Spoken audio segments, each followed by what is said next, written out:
السلام عليكم ورحمة الله وبركاته. سو دوادا صاحبada qiimaha badan ee ku xiran channelka Ibn Abubakar. Waa maalin kale iyo muuqaal xiiso badan. Maanta waxaan idin wadaa sida barnaamijka hor ah u barateen su'aalaha diini ah. Waxaan soo qaban doonaa mid ka mid ah su'aalaha qofka aan weydiin doono. La socod wanaagsan. Okay, haddana waxaa soo qabtay qofka koowaad. Soo dhawo magacaaga oo saddexan. أحمد جيلاني ماي. Axmedow, maanta waxaan rabaa inaan ku weydiiyo su'aalo diini ah. sidee u aragtaa su'aalahaas? ما شاء الله keep going أقول إيه. Okay, dhagaa u fur su'aashaadii koowaad.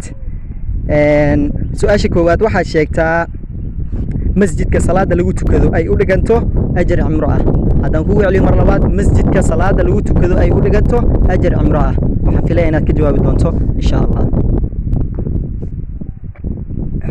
بسم الله. حوايا مسجد القباء. Waa su'aashaadii koowaad waad ka jawaabtay. Midda labaad dhagaa u fur. Waxaad sheegtaa dhiiga xalaasha ah. Mar labaad haddaan kugu celiyo, waxaad sheegtaa dhiiga xalaasha ah. بسم الله. أيها إيو كلونك. Ku celi mar labaad. أيها إيو كلونك. Haleel marin. Okay, su'aashaadii saddexaad dhagaa fur. Haddaan jawaabta haddaan ku siiyo, waxaad sheegtaa dhiiga xalaasha. Jawaabtu waa baarka iyo baaryaraha. Midaadi saddexaad dhagaa fur. Waxaad sheegtaa maydka xalaasha ah. Mar labaad haddaan kugu celiyo, waxaad sheegtaa maydka xalaasha ah.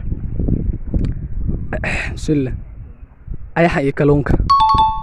ما شاء الله. Okay. Haddana waxaa soo qabtay qofka labaad. Soo dhawo magacaaga oo saddexan. ما شاء الله لو دواي مقعي ومحمد يوسف عثمان. Maxamedow, waxaan ku leeyahay soo dhawo. Barnaamijkan waa barnaamij su'aalo diini ah aan ku weydiin doono. Sidee u aragtaa barnaamijkan? ما شاء الله aad iyo aad ugu faraxsanahay inaan kasoo muuqdo channelka Ibn Abubakar. waxaa kaloo ku faraxsanahay inaan ka mid noqdo dadka su'aalaha la weydiinayo maanta. Okay, masha Allah. Maxamedow, su'aashaadii koowaad waxay u dhacaysaa sida tan. Waxaad sheegtaa gabadhii Alle u waxyooday ama haweeneydii Alle u waxyooday. Mar labaad haddaan kugu celiyo, waxaad sheegtaa haweeneydii u waxyooday. waxaad sheegtaa gabadhii u waxyooday Allah subxaanahu wa ta'ala. su-aasha jawaabteeda aad isku day waa nabciis hooyadiis. Fursadda labaad waa Nabi Muuse calayhi salaam hooyadiis. Su'aashaadii labaad waxaad sheegtaa ninkii jabiyey dhooshii Nabi Muhammad sallallahu alayhi wa sallam dagaalkii Uhud. Mar labaad haddaan kugu celiyo, waxaad sheegtaa ninkii jabiyey dhooshii Nabi Muhammad sallallahu alayhi wa sallam dagaalkii Uhud. Okay, su-aasha jawaabteeda aad isku day waa cuqba. saxday. Su'aashaadii ugu dambeysay ee saddexaad waxaad sheegtaa kumuu ahaa yahuudigii nabiga naxariis nabadgelyo korkiisa ahaa. waxaad sheegtaa kumuu ahaa yahuudigii nabiga sallallahu alayhi wa sallam uu sixray. mar labaad haddaan kugu celiyo, kumuu ahaa yahuudigii Nabi Muhammad sallallahu alayhi wa sallam uu sixray. Okay, waa Luweyd bin Acasam. kamid ayaad ka jawaabtay. saddexan ku weydiin, laba kamid ayaad ka jawaabtay. sidee u aragtaa su'aalahan barnaamijkani oo su'aalaha diiniga ah? ما شاء الله waa barnaamij fiican oo aqoon kororsi ah. waxaan ku leeyahay sidaan ka sii wad. Okay. insha Allah. soo dhawaayaan ku leeyahay. waa dhawaay walaal. waa mahadsantahay. Okay, waxaan soo qabtay qofka saddexaad. soo dhawo magacaaga oo saddexan. مجهز عن بسم الله الرحمن الرحيم. عبد الله علي حذيف. Okay, Cabdullaahi oo soo dhawaayaan ku leeyahay. ودوه. Okay, Cabdullaahi, su'aashaadii koowaad dhagaa u fur.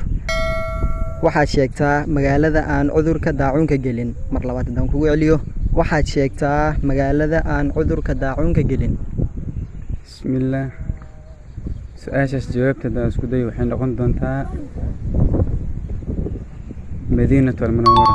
su'aashaadii labaad waxaad sheegtaa suuraddii sabab u ahayd in uu islaamo Cumar bin Khattab. mar labaad haddaan kugu celiyo, waxaad sheegtaa suuraddii sabab u ahayd in uu soo islaamo Cumar bin Khattab radiyallahu anhu. سؤاشي لوات جوابتها اسكو داي وحين نقون دونتا سورة طه